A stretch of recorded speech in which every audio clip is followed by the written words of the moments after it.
बुरा जो देखन मैं चला, बुरा न मिलिया कोय, जो मन खोजा अपना, मुझसा बुरा न कोय। ये जो कुछ पुराने कवि या साहित्यकार होते थे, न जाने इनके पास कैसी दूरदृष्टि हुआ करती थी कि इनकी कही बातें हर युग या हर परिस्थिति में बिल्कुल सटीक बैठती। अब ये जो दोहा आपने सुना, ये 15वीं शताब्दी के आसपास संत कबीरदास जी ने लिखा था।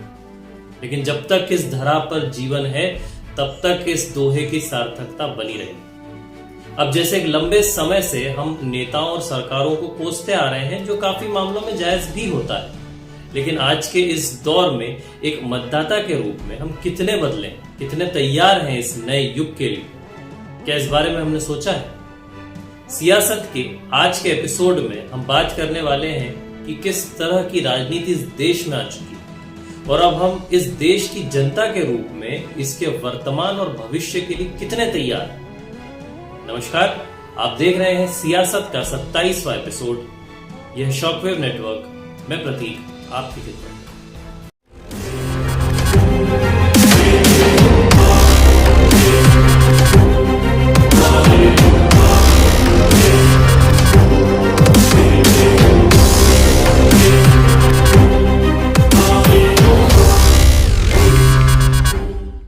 समय बहुत तेजी से बढ़ रहा है।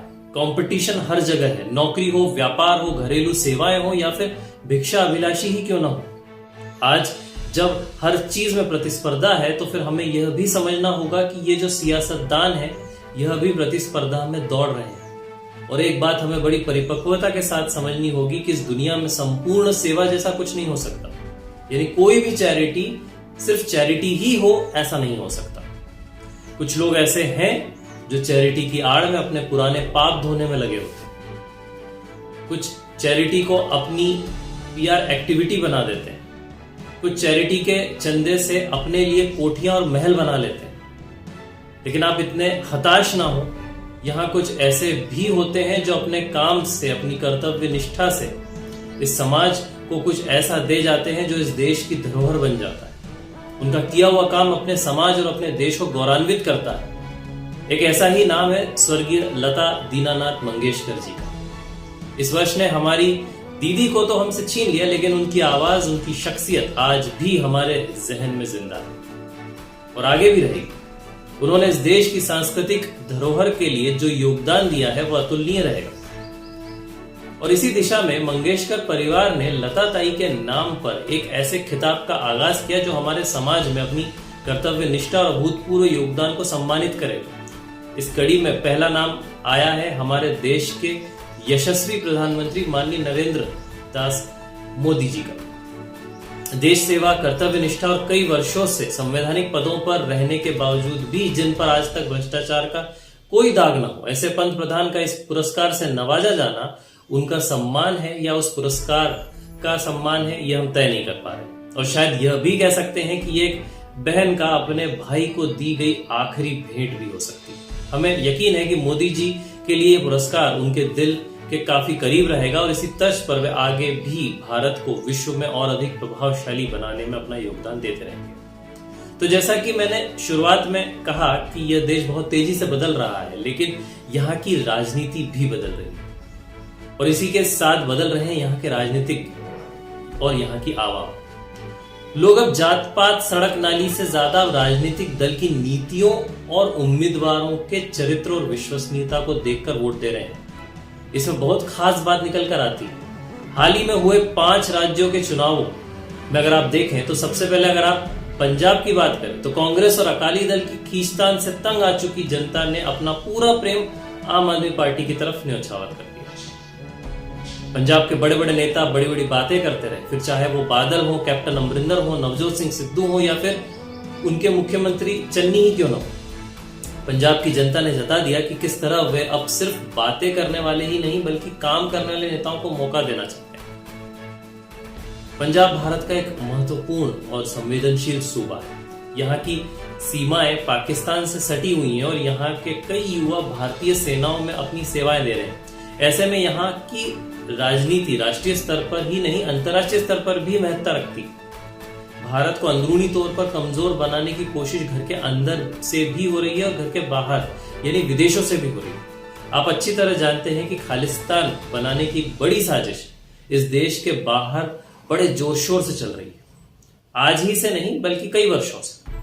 हालांकि पंजाब की नई नवेली आप सरकार के लिए काफी चुनौतियां इंतजार कर रही हैं। सबसे बड़ी चुनौती खुद आप पार्टी ने ही खड़ी की है, बड़े बड़े वादे करके।